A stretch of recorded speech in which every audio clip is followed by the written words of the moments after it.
كل ذي علم عليم.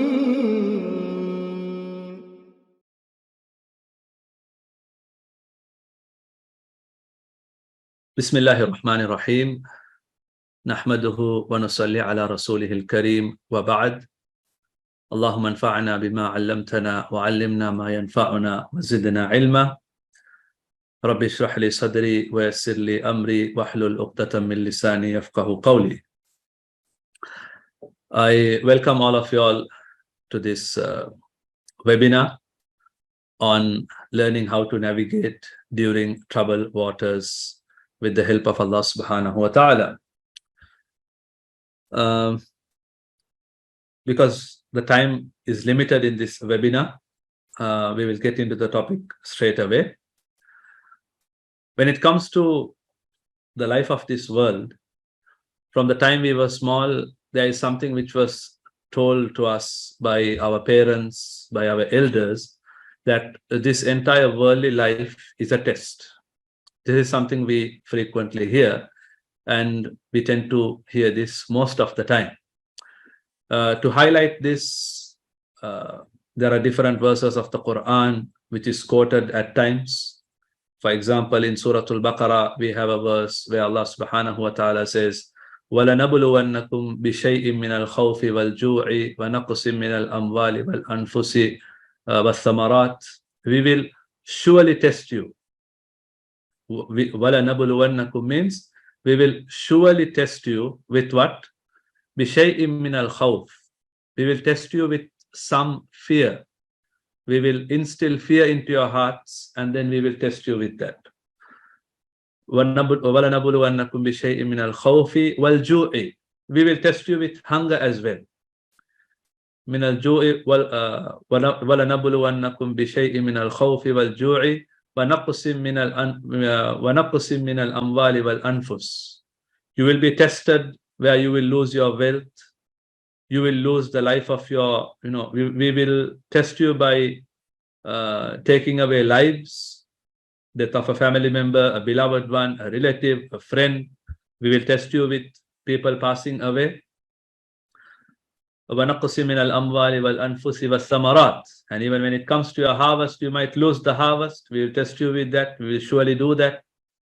وَبَشِّرِ الصَّابِرِينَ. And the good news is for the ones who have patience. So there are similar verses like this in the Quran, which we come across, where Allah subhanahu wa ta'ala talks about tests in various different ways. Let's take our condition, for example. Anyone watching this, watching this webinar, no matter what age we belong to, all of us in some way are being tested in some format. Sometimes we might look at a young child and think, this child is fortunate. There aren't any things of, this child has to be concerned about. It's an infant, fortunate, gets everything on time. There's 100% attention of the parents. Yes, it looks like that, but in reality, this child too is experiencing certain stages in his or her life, where they need to crawl, they need to stand, they need to walk. And these are the tests that child is facing. And if you take different phases in our lives, and then we become a child, then we attain maturity, then we become adolescents, then we become youngsters, youth, then early adulthood, then we become adults, then after some time we are grown up, and later part of the adulthood, and then we become old, and in extreme old age, all these phases come across. But the interesting part is, the fact of the matter is, no matter what age we belong to, all of us are tested during different phases in our lives, which I think all of us would acknowledge that. So including the speaker and including the listener, we too are undergoing certain tests in our lives, right? Some of us might be tested with our finances. Some of us will be tested by our certain family members, some by the children, some by the spouse. Some marriages end up in a divorce. That's a test for both. Sometimes parents, the mother gives birth to children, and those children, some children become a misery to the parents. Some look for a job, they find it, and the job becomes, hectic. And we can name so many different tests. But the thing is, nobody can escape a test. Nobody can escape a test. Some tests are easy, but some tests are extremely difficult. Some tests are easy. It is like writing an exam paper where you have an MCQ question, and then you have an essay type question, and you have a practical question. Similar is our life. There are some instances it's very easy to give an answer. It's very easy to handle that situation. There are some situations it's extremely difficult to, to swallow those bitter pills where Allah puts us into certain tests. So let's go through certain things which we have to keep in mind when we are going to face this inevitable test, and do the right thing in order to attain Allah's pleasure, even though we are in a test. That's what we are going to talk about today, inshallah. Right. According to the Quran,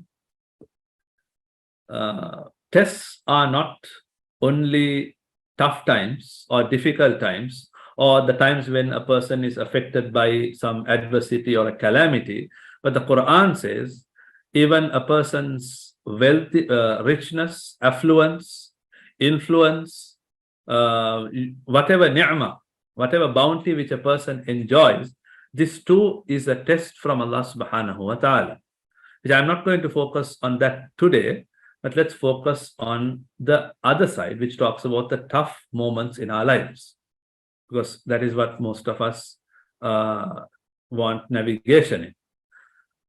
What we can do is, first we need to start comparing our problems with something else in order for us to know the gravity, the true gravity of the test we are undergoing. For example, let's say it shouldn't happen to anyone. Somebody meets with an accident.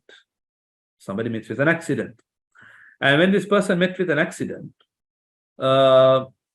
yes, let's say he was riding a motorbike, and he fell off the bike, and he got some bruises in his legs, and he was fine. Now, this is a test. Couple of days, his leg was swollen. He couldn't walk properly. And maybe the doctors have asked him to stay at home for a week because of the swelling and all these things. He's under medication. Yes, it's a test, right? Now, if somebody who comes to visit him, or if this person on his own starts to ponder and says, Alhamdulillah, Allah protected me from an accident where I could have become permanently disabled, or it could have costed my life, or I could have lost my bike.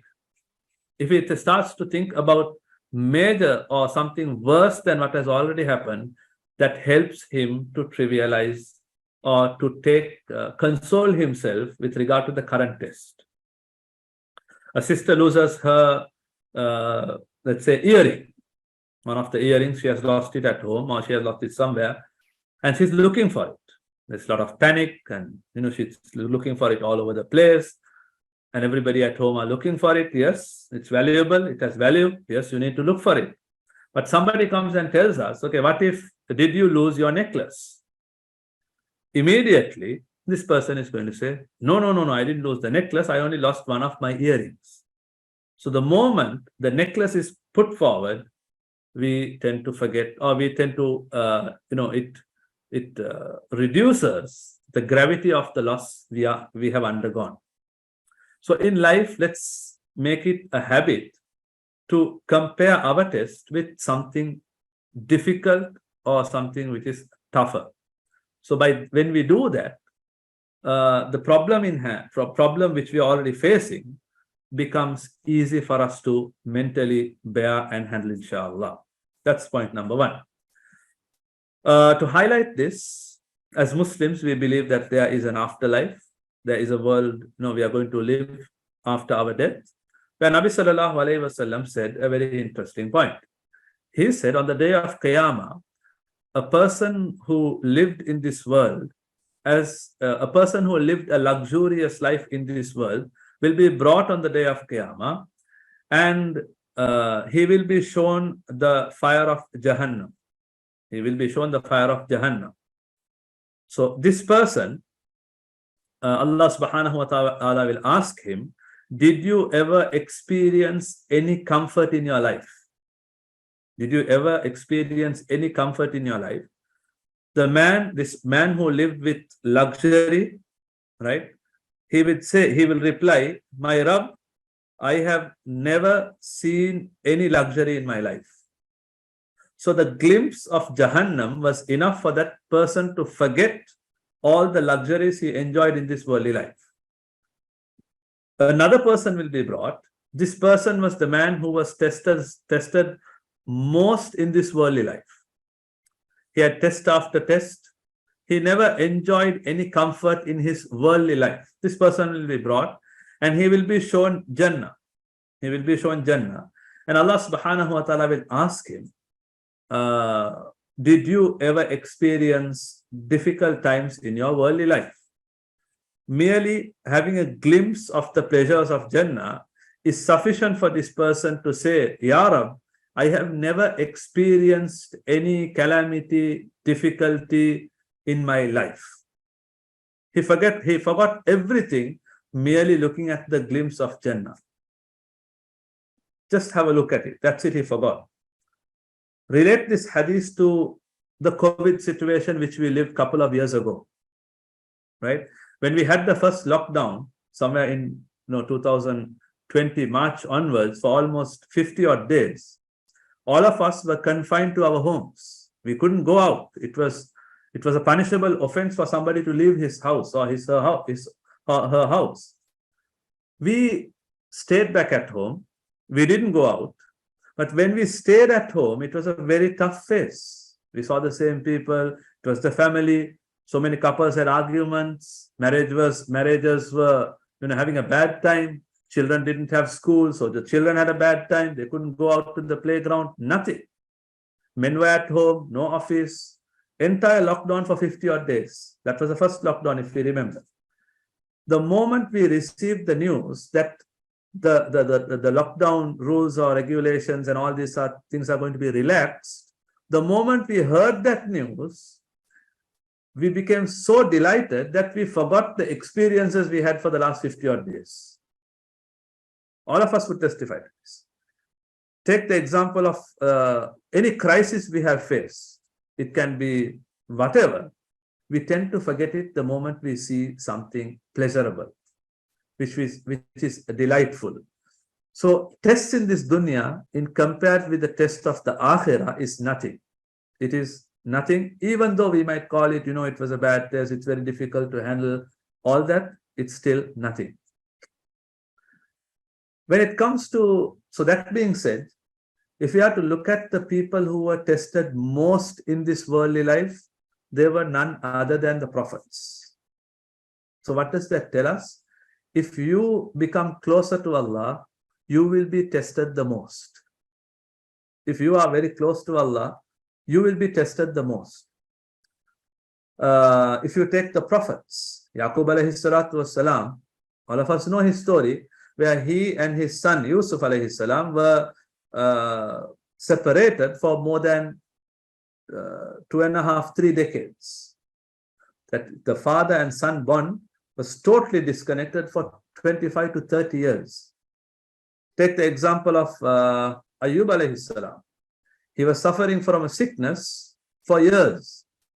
And all those who were around him asked him to make dua to Allah, ask Allah to cure you, which he didn't do. Because he accepted the test. And if you take any other prophets, even Nabi sallallahu alayhi wasallam, he underwent various different types of tests. So when a person gets closer to Allah, this person will be tested the most. This has been established from the hadith as well. So why does that happen? It is one of the main reasons why it happens is, in order for a person to attain a certain level, certain rank in the eyes of Allah, his ibadat, his acts of worship isn't enough. Isn't enough. So let's say Allah subhanahu wa ta'ala has kept a particular status. This person is supposed to reach the 100th grade. He cannot reach this 100th grade merely by reciting the Quran or giving some sadaqah or praying tahajjud. So for me to raise this status of this slave to this level, I have to test him. I have to test him. So the test is what makes this person reach there, which the hadith mentions. So brothers and sisters, whenever we are faced with any type of test, let us remember that Allah is elevating us in that process. It can be number of years, it can be number of whatever. The time period doesn't matter at all, but it elevates our ranks. It elevates our ranks. In addition to that, it is purifying the person as well. It is purifying the person as well, where the sins are forgiven, the status is raised. And this is how we have to see the test when it comes to, when we are close to Allah. If Allah tests us, that's how we are supposed to see. Now let's come to some other truths about tests, which we need to bear in mind. In order to remember, we have to remember this when we are tested in life. Yes, one is when you're closer to Allah, we are tested. Now let's come to the second point. That is, in order to keep our hearts strong, we need to remember these things. Allah knows what is best for us. Allah knows what is best for us. Couple of days ago, I met an elderly person who was in his mid-60s. Apparently, he looked like that. He found it difficult to walk. He was finding it difficult to walk. He was limping, literally. And I asked him, your legs are swollen. What is the reason behind it? And he said he met with an accident 30 years ago. That was somewhere in 1994, he said. So in 1994, when he was riding his motorbike, he slipped and he fell on the, he slipped and he fell off the bike. And he had 5 fractures on his right leg. He had 5, his bones were basically fractured in 5 different places. All his toes became numb, and they are, even till today, it doesn't function. His nerves don't transmit the messages, so the toes, all 5 toes are not responding to any action. It doesn't. In addition to the toes, there are 5 separate fractures in his leg, and his feet has 2, and above the ankle has another 2. It's really disturbing to hear his story. But when he narrated the story to me, he said a very interesting point. He told me, even though I had 5 fractures and I was unable to walk, but I thank Allah for that accident. I'm grateful to Allah. Why is it? I asked him, why do you say that? For 30 years, you are unable to walk properly and you're telling this. He told me that his bone, the bone in his legs were infected by some, virus or whatever. So his bone was becoming weaker and weaker because of the infection, but he didn't know about it because he was doing everything fine. It was only the accident, when the accident took place, because of the infection, his bones were very fragile. It has become very fragile, and that is why he had 5 fractures. It was not because of the intensity of the accident. So when the doctors diagnosed that there is an infection, they were able to treat the infection and safeguard his bones in his leg. He said, if the accident didn't take place, today I will not be able to walk. I will have only 1 leg because that infection would have taken my entire leg off. It was a lesson for life. And then I remembered the verse of the Quran where Allah subhanahu wa ta'ala says, وَعَسَىٰ أَن تَكْرَهُ شَيْئًا وَهُوَ خَيْرٌ لَكُمْ. There are some things which will happen in your life. You don't like it. You dislike it. But there is a lot of goodness in it. وَعَسَىٰ أَن تُحِبُّوا شَيْئًا وَهُوَ شَرٌ لَكُمْ. But there are some things which you wish would happen in your life, but there is no good in it. There is evil for you in it. So brothers and sisters, Allah's plan, Allah knows what is best for us. Allah knows what is best for us. We have the pixel with us. Allah has the bigger picture. The problem at hand, it could be whatever you call it, in different forms, whatever time we are experiencing it. That is a pixel of a bigger picture. We are looking at the pixel of the image and we think that is the end of my life. That is not the case. Whereas, remember, Allah has the bigger picture and Allah knows what is to happen and what is best for us. So this is number 2. So first, look at how Allah tested the prophets and the closest servants to him. Number 2 is Allah always knows what is best for us. Let's go to a practical example. Go back to Yaqub alayhi salam's story. The father and the son separation, the hikmah, the wisdom, there are a lot of wisdoms behind it, but one of it is Allah's plan was the brothers have to plot. They need to put him into a deserted well. Some of the travelers have to come and pick Yusuf and take him to Egypt. He has to be sold in the markets of Egypt. And there has to be a person by the name Aziz who will buy him, take him home and bring him up there. And there has to be a situation where a woman has to seduce him and he has to be accused that of something which he didn't intend to do. He has to go into prison and he has to interpret the dreams of the people who came to the prison. All these things has to take place in order for Yusuf alayhi salatu wasalam to become the financial minister of Egypt to protect the lives of the thousands who lived there. So Allah's plan was, Yaqub, you need to lose your son, because 30 years later, this son is going to safeguard the lives of the thousands in Egypt.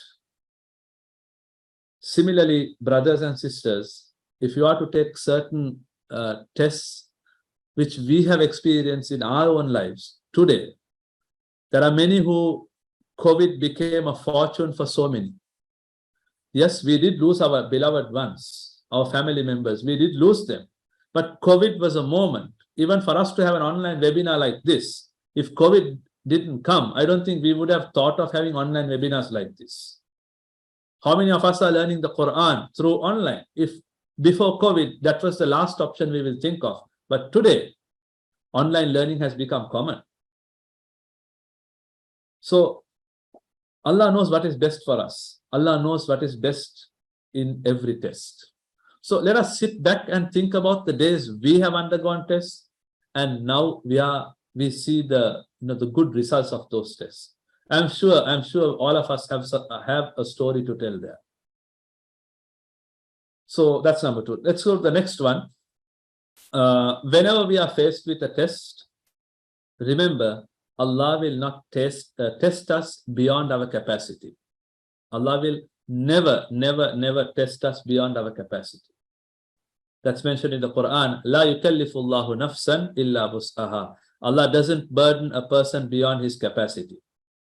So all what we bear is within our capacity. It can take in it can be in any form, right? So that's the second thing. We can bear it. It's all got to do with our spiritual heart and our how we look at it and how we interpret it.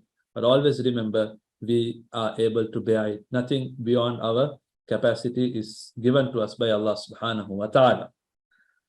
The third point is, after every hardship comes 2 reliefs.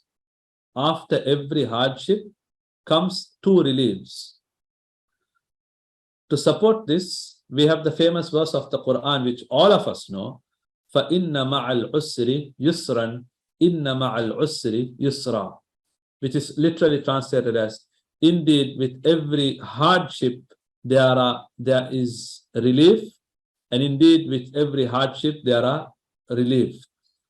If you look at the Arabic use there, the Arabic words yusr is indefinite, which means there will be many openings for a person to come out from when they are faced with a difficulty.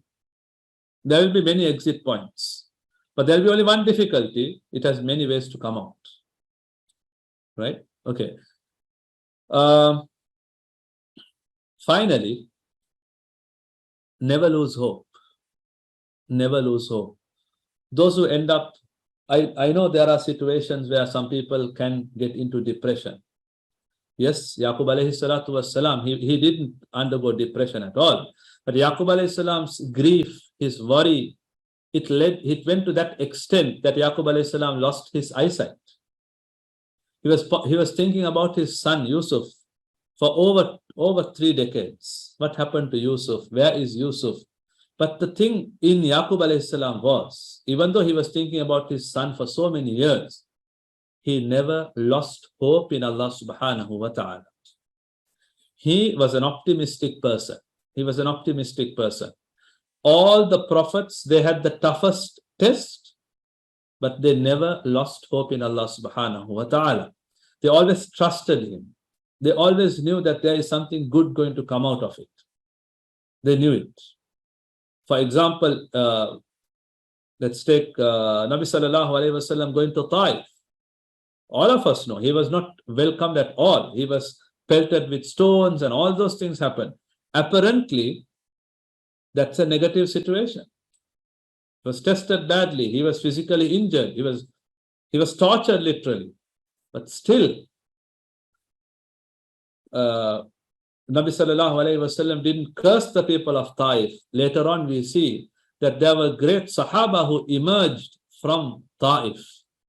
There were great Muslim leaders who emerged from Taif. But the pixel of the image is torture in Taif. But the bigger picture is a day will come when Taif will become Muslims and great personalities will come out of that place.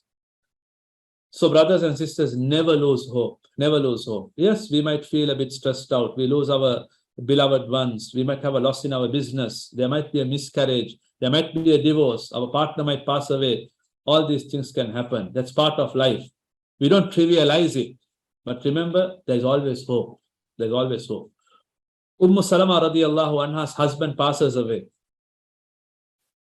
As a woman, it's one of the toughest moments to handle. The husband passing away or experiencing a divorce. It's very difficult.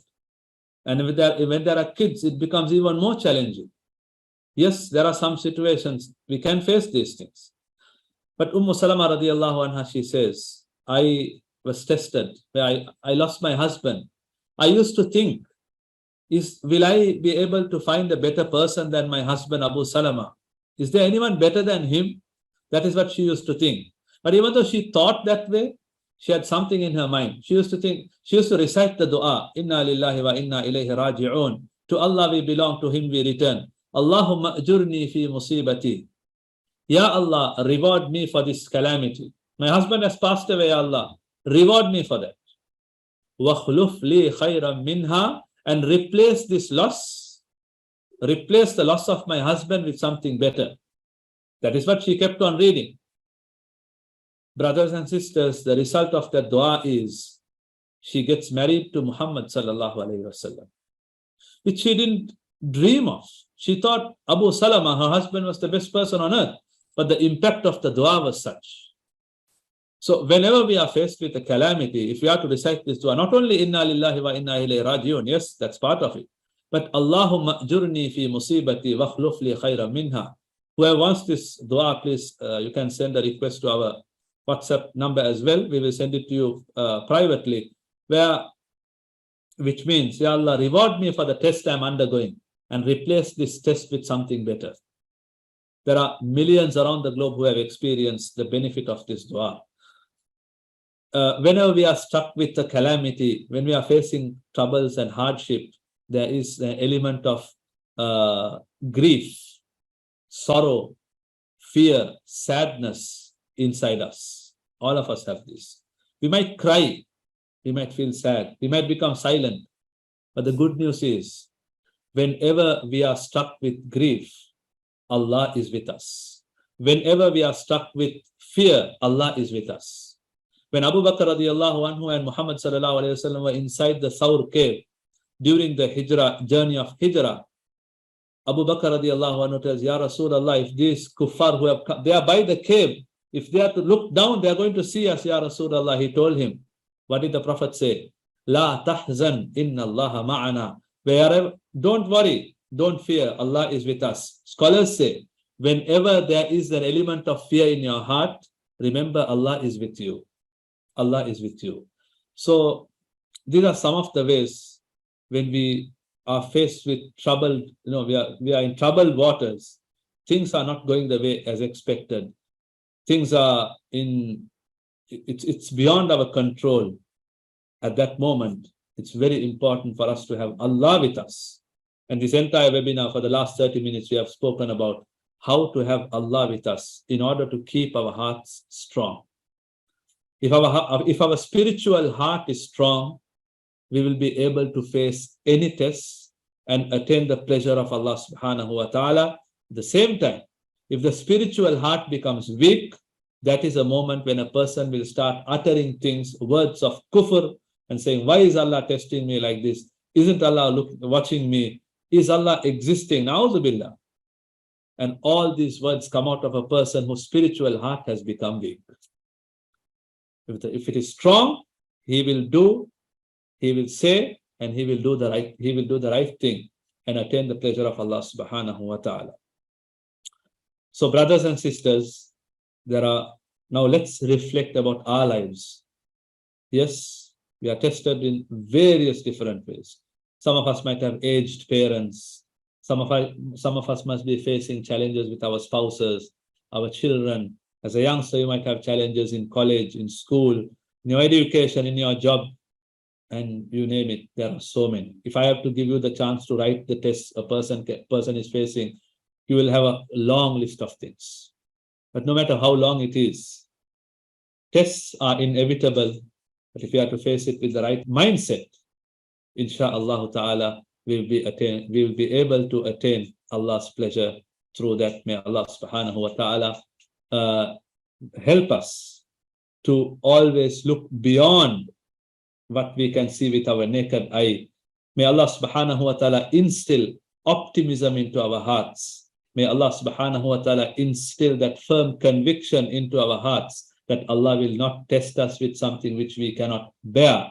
May Allah subhanahu wa ta'ala open the doors of ease for all of us in the test we are facing.